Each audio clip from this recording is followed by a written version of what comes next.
Ternyata orang yang berzakat itu dijanjikan oleh Allah Subhanahu wa taala hartanya bukan berkurang tapi bertambah. Tahu dari mana kalau berzakat itu hartanya bertambah bukan berkurang? Ya kata Nabi, orang yang bisa makan di hari itu udah orang kaya. Kalau punya jatah buat besok udah kaya banget. Di ketika Anda keluarkan zakat sekali, poinnya 10. Apa itu poin 10 yang dimaksudkan? Bukan cuma poin pahala akhirat, tapi melipat gandakan 10 kali lipat dari apa yang dikeluarkan. Kalau Anda keluarkan 5 juta, berarti Anda dapat berapa? 50 juta. Ini yang kembali kepada Anda. Jadi sebetulnya kalau orang paham tentang konsep zakat, dia nggak akan pernah menunda. Yang ada, dia bercita-cita untuk berzakat. Jadi kalau orang paham, kalau berzakat itu mengembalikan harta 10 kali lipat, misalnya paling minimal, demi Allah saya katakan, nggak akan ada orang nunda zakat. Zakat minimal 10, infak minimal 700 kali lipat.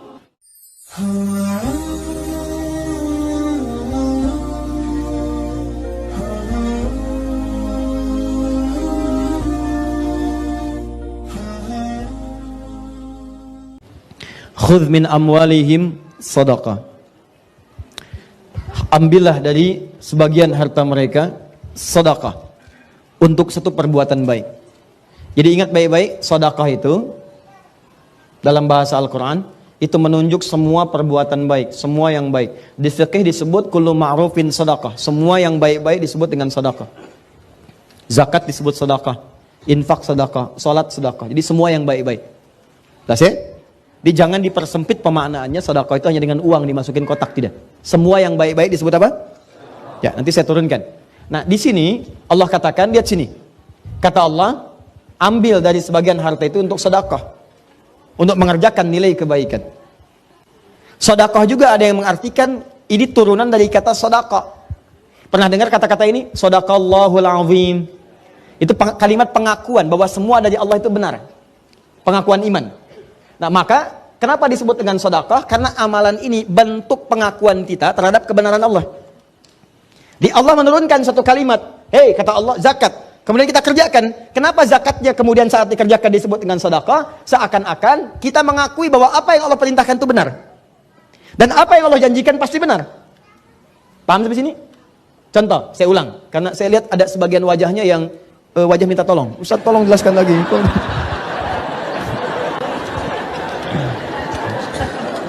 Sedekah. Lihat sini. Sedekah. Pertama dipahami semua perbuatan yang baik-baik. Jelas? Jelas. Di semua jenis kebaikan disebut apa? Nama umumnya. Yang kedua, sedekah itu ada yang mengatakan berasal dari kata as-sidqu. Sudah? Apa itu as-sidqu? Sesuatu yang menunjukkan pengakuan atau pembuktian atas kebenaran perintah dan janji Allah. Perintah dan janji Allah.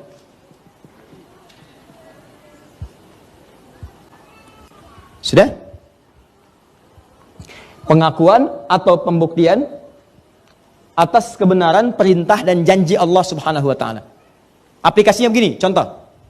Di sini ayatnya tentang zakat terkait harta. Kata Allah, ambil dari sebagian hartamu kalau sudah mencukupi syarat dan ketentuannya untuk zakat. Kenapa zakat disebut sedekah? Karena saat zakat ini ditunaikan, pertama dia mengandung unsur kebaikan. Bukankah saat berzakat ada nilai kebaikan di situ? Ya, orang bisa dibantu, kita dapat pahala, baik kan? Yang kedua, dengan kita menunaikan zakat ini berarti kita mengakui bahwa perintah Allah ini benar. Benar, kita membenarkan perintah Allah. Kita tidak melanggarnya. Jadi begitu Allah katakan, kamu zakat. Kalau Anda ingin disebut sebagai hamba yang membenarkan perintah Allah, mengakui ketentuan Allah itu benar, maka buktikan. Buktinya saya keluarkan. Begitu Anda keluarkan, kenapa disebut dengan sedekah? Saya sedang membenarkan perintah Allah Subhanahu wa taala. Seakan-akan Anda katakan, ya Allah, benar apa yang kamu sampaikan. Kalaupun saya belum paham hikmahnya, saya tetap kerjakan untuk membuktikan bahwa semua yang berasal darimu semua benar. Jelas? Yang kedua, dengan kita mengamalkan ini, kita membenarkan janji Allah. Nah, pertanyaannya, apa yang Allah janjikan lewat amalan-amalan tadi? Ternyata, orang yang berzakat itu dijanjikan oleh Allah Subhanahu wa taala, hartanya bukan berkurang, tapi bertambah. Makanya kenapa zakat di Quran disebut sedekah? Anda diminta yakin. Ya, untuk membenarkan janji Allah. Allah berjanji, kalau kamu keluarkan, saya tambah, bukan saya kurangi. Makanya ketika Anda keluarkan, kenapa disebut sedekah? Khudz min amwalihim sedekah. Nah, Allah ingin meminta Anda, sepanjang kemudian kekuatan diri Anda, yakinkan pada diri Anda, bahwa saat mengeluarkan zakat itu, Anda sedang menambah harta, bukan menguranginya. Dan benarkanlah janji Allah, karena Allah kalau sudah berjanji tidak akan pernah mengingkari. Ya, Quran surah 3 ayat 9. Innallaha la yukhliful mi'ad. Pertanyaannya, Ustadz, tahu dari mana kalau berzakat itu hartanya bertambah bukan berkurang?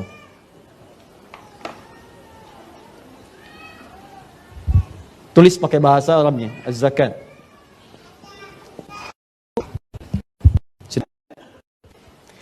Ustadz, tahu dari mana kalau saya berzakat itu bisa nambah bukan berkurang? Pertama, dari namanya, zakat. Zakat itu punya dua arti. Satu, at-taharah. Dua, an-numu.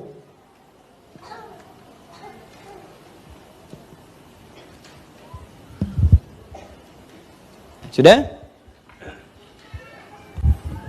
At-taharah artinya sesuatu yang suci dari dalam dan bersih di luar. Jadi ada yang bersih luarnya saja, cuma dalamnya kotor, nggak suci. Misal, maaf ya, maaf sekali, maaf. Kita berikan contoh hewan. Hewan yang haram itu apa contohnya? Kalau hewan yang antum sebutkan tadi, misal dia dibersihkan tuh, ya, dibersihkan, dicuci, dimandiin, disisirin, gitu kan? Misal, ya, maaf, bersih nggak? Bersih, suci nggak? Tidak. Maka bahasa Arabnya al-khinziru nadhifun walakinnahu ghairu tahir. Ya, khinzir, babi itu nadhifun, bersih luarnya, cuma tetap haram, nggak suci.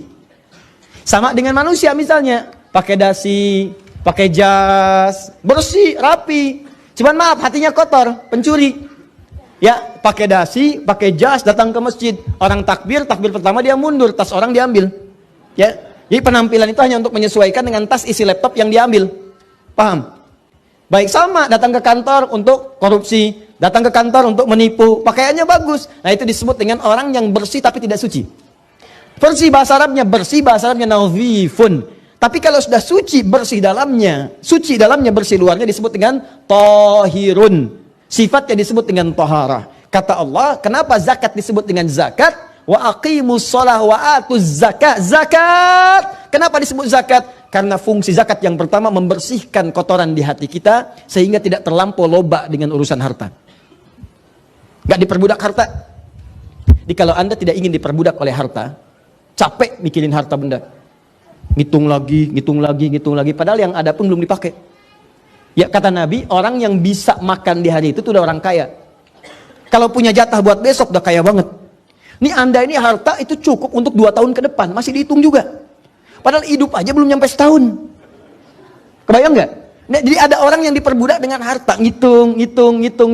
Dan yang paling bahaya adalah ketika dia sudah pelit dengan dirinya sendiri. Hartanya banyak, tapi nggak kepakai dengan diri sendiri. Sakitnya sudah parah, sudahlah obat generik aja. Wah, berobat nggak mau, itu nggak mau, tersiksa dirinya. Yang ngeliatin datang ke kebun cabai, cuman metik, hartanya ribuan triliun. Ya, meninggal di kebun. Paham? Dan banyak orang yang tidak menikmati itu. Ada orang diperbudak harta tapi tidak ada keberkahan di dalamnya. Silahkan, tiba-tiba setelah banyakin 1.900 triliun, tiba-tiba keluarganya pecah, dengan istri berpisah dan sebagainya. 25 tahun sudah menikah, ya kan?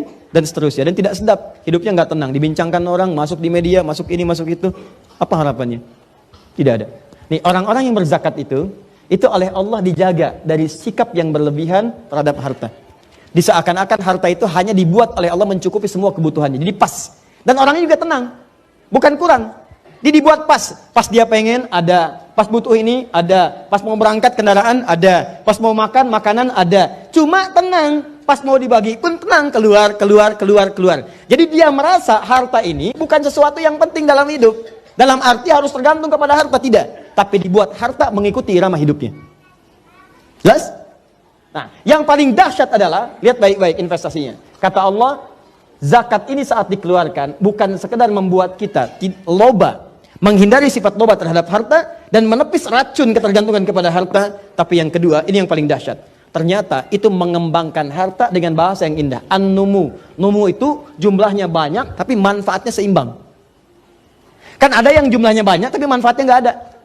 Nambah tapi nggak kepake. Ini tidak. Begitu nambah, kepake. Nambah, kepake. Nambah, ada manfaat. Kalau bukan untuk dia, untuk anaknya. Kalau bukan untuk anaknya, untuk cucunya. Kalau bukan untuk cucunya, saudaranya. Kalau bukan untuk saudaranya, tetangganya. Jadi ketika Allah tambahkan, selalu ada manfaat di dalamnya. Pernah dengar kisah Utsman bin Affan radhiyallahu taala anhu? Coba antum cek. Beliau itu hampir setiap hari asetnya nambah. Nambah.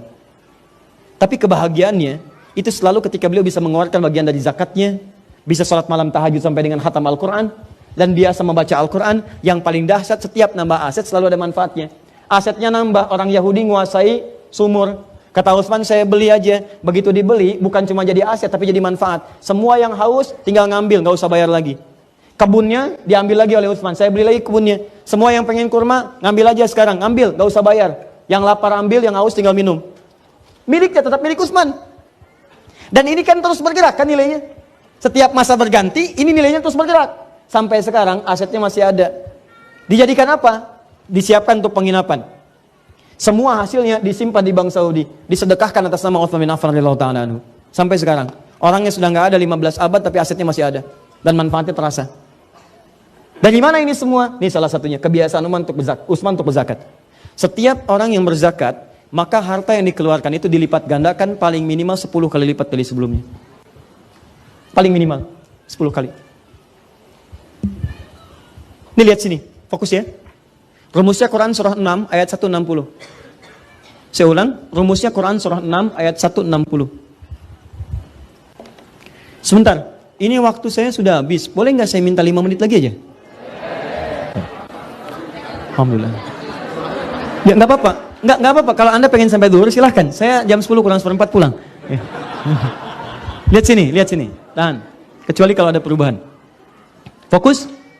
Setiap yang mengerjakan kebaikan, sudah dilakukan karena Allah, maka perbuatan itu berubah jadi amal soleh.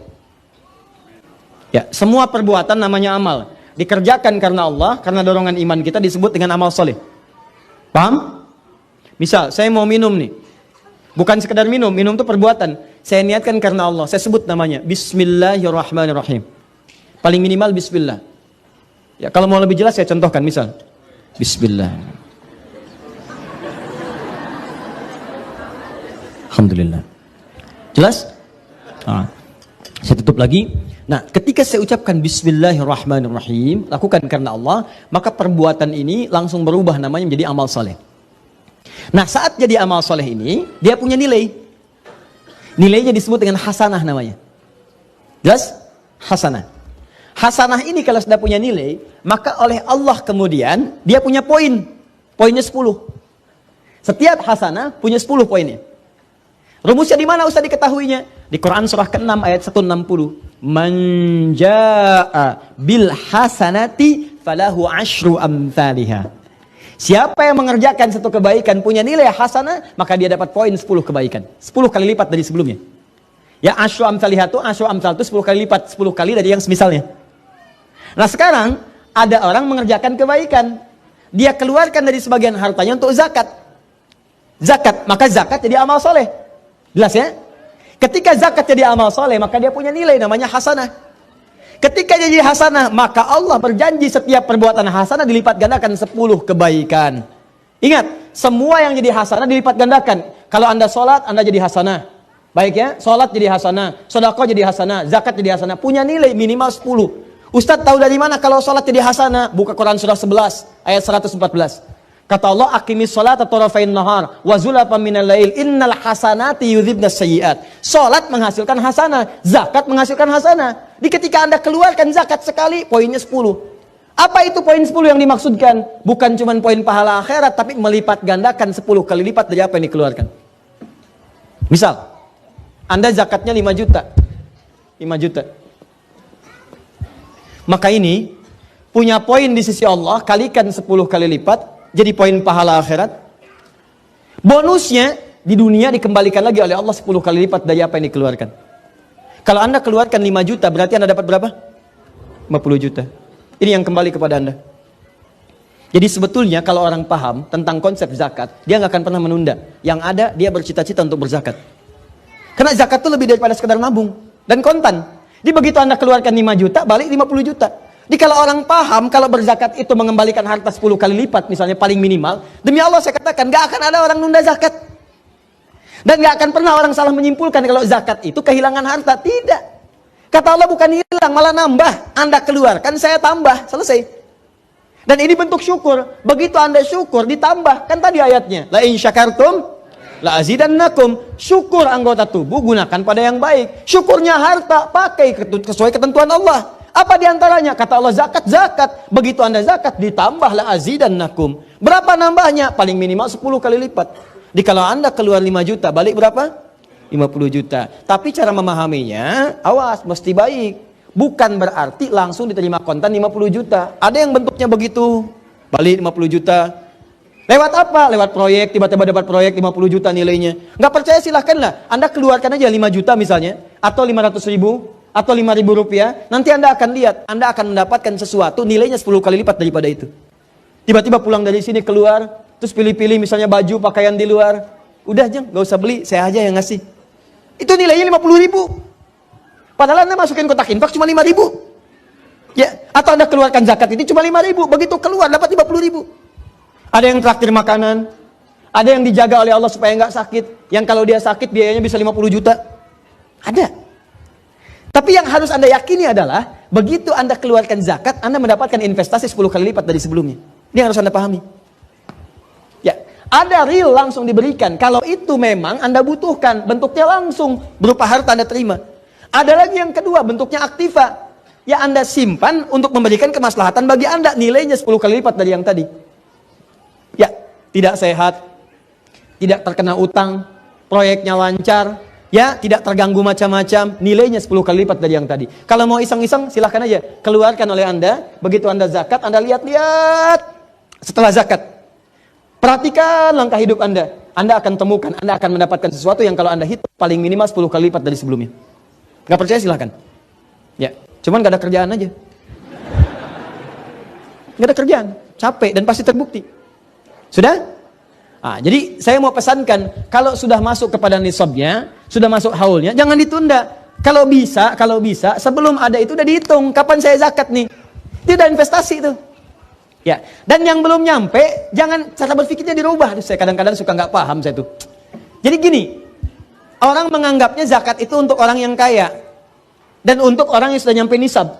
Orang yang nyampe nisab keluar zakat, orang nyampe haul keluar zakat. Hei, ajakan Quran itu bukan begitu. Ajakan Quran itu mengajak kita semua untuk bisa zakat.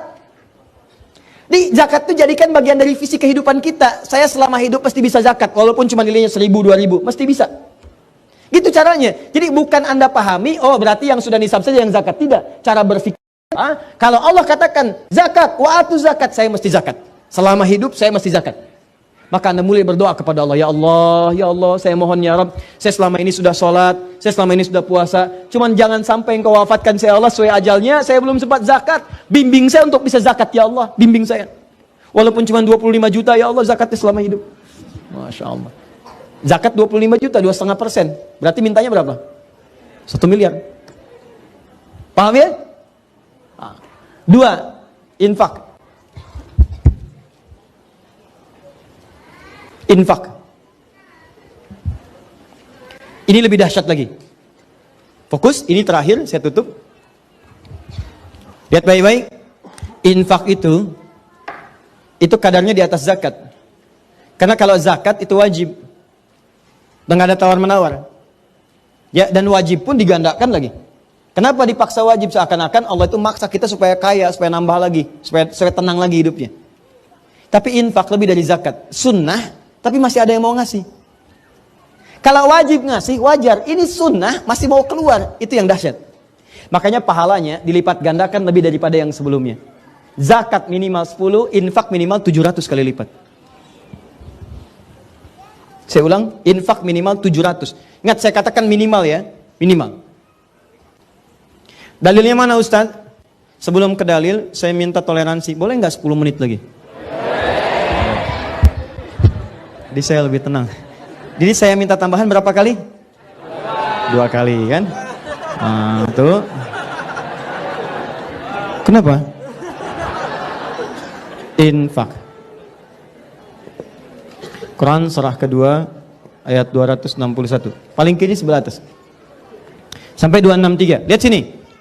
Mathalul ladzina yunfiquna amwalahum fi sabilillah. Tahan, fokus, lihat baik-baik. Mathalul ladzina yunfiquna amwalahum fi sabilillah. Siapapun yang berinfak, perumpamaan orang-orang yang infak di jalan Allah, siapapun, saya katakan siapapun dari alladzina, mau besar, kecil, tua, muda, laki-laki, perempuan. Orang-orang yang infak di jalan Allah, kamathali habbah, seperti orang yang menanam satu benih, ambatat sab'a sanabil, tumbuh dia jadi 7 tangkai, tumbuh naik jadi 7 kali 7. Fi kulli sumbulatin mi'atu habbah. Dari setiap 7 tangkai ini ada 100 lagi buahnya, benih yang baru, kali 100. 1 kali 7 berapa? 7 kali 100, 700. Maka sepakat nih kalangan penafsir, sepakat. Orang yang infak itu, pahalanya dilipat gandakan, buahnya itu minimal 700 kali lipat. Dari apa yang ia keluarkan. Ustadz kok lebih tinggi daripada zakat? Karena zakat itu wajib. Kalau orang mengerjakan kewajiban, wajar. Karena memang wajib dia kerjakan. Salat fardu 17 rakaat, kalau Anda kerjakan 17 rakaat, jangan bangga, emang wajib. Ya. Yang hebat itu kalau Anda udah bisa mengerjakan yang sunnah, tahajud, bangun. Orang bangun jam 5, Anda bangun jam 3, orang jam 3 Anda bangun setengah 2, kan? Setengah 2 salat, Masya Allah khusyuk minta pada Allah 11 rakaat sampai dengan jam 4 kurang seperempat, ya. Kemudian Anda zikir, kerjakan sunnah Nabi, miring sebentar ke kanan sambil tiduran, nggak kerasa bangun jam 6, jangan? Nah, udah nanti waktu habis nih. Nah, jadi kalau infak kan sunnah, karena dia sunnah, ini dahsyat nih. Ini dia fardu aja dia kerjakan, dia tambah lagi dengan yang sunnah. Orang mengerjakan fardu aja susah, dia yang sunnah begitu mudah keluar. Maka kata Allah, ini paling minimal 700. Jadi kalau Anda mengerjakan yang sunnah, misal kadang-kadang tuh Allah langsung sediakan. Ini ada infak ini, ada infak itu, ada macam-macam. Ada yang kadang-kadang di pengajian, ada di masjid, jenisnya macam-macam lah. Ada tulisannya kotak-kotak infak gitu kan. Terus lewat, tuh bukan mobil-mobilan tuh Pak, lewat tuh ya, masuk. Nah, tulisan infak misalnya, infak. Maka motivasinya begitu Anda masukkan atau Anda keluarkan, itu bukan mengurangi apa yang ada di kantong Anda, tapi melipat gandakan langsung 700 kali lipat. Dan ini ayatnya sering dipotong sampai sini, ini yang total salahnya. Totally wrong. Ada yang sering keliru. Bukan keliru penilaiannya, tapi keliru memotong sampai di sini. Padahal belum selesai. Wallahu yudha'ifu liman yasha' wallahu wasi'un alim. Bahkan Allah akan melipat gandakan pada siapa yang dikehendaki tanpa batasan. Bukan 700 lagi, mungkin 7.000, mungkin 70.000, mungkin 7 juta. Pada siapa? Pada orang yang dikehendaki. Siapa yang dikehendaki? Orang yang tidak pernah berhitung dengan infaknya. Jadi kalau Anda berinfak dengan hitungan, maka Allah pun akan memberikan sesuai dengan apa yang Anda hitung. Tapi kalau Anda memberi tanpa hitungan, maka Allah akan melipat gandakan tanpa pernah terasa Anda hitung. Tiba-tiba datang. Infaknya misalnya cuma 500 rupiah. Ikhlas dia kerjakan. Dia masukkan. Ya, Masya Allah. Pelan-pelan dia pastikan sampai bunyinya nggak kedengaran, kan? Bisa. Kenapa? Itu kan? Ya, kan nggak usah kedengaran gitu kan? Begitu masuk, lega. Ya, nggak ada orang tahu. Tiba-tiba pas pulang, wah, lipat gandanya banyak sekali. Ya, banyak sekali. Dapat ini, dapat itu, dapat ini. Begitu mau makan, traktir teman. Begitu mau pulang, ada tumpangan kawan. Kalau keluar, mana ada naik Grab 500 rupiah? Ya, naik ojek 500 sekarang, hampir nggak ditemukan. Tapi Masya Allah, ada. Jelas? Ini poinnya. Jadi kalau ada infak, gak usah takut. Nah, cuma persoalannya, Allah janjikan yang melipat lagi. Ini hanya di infak.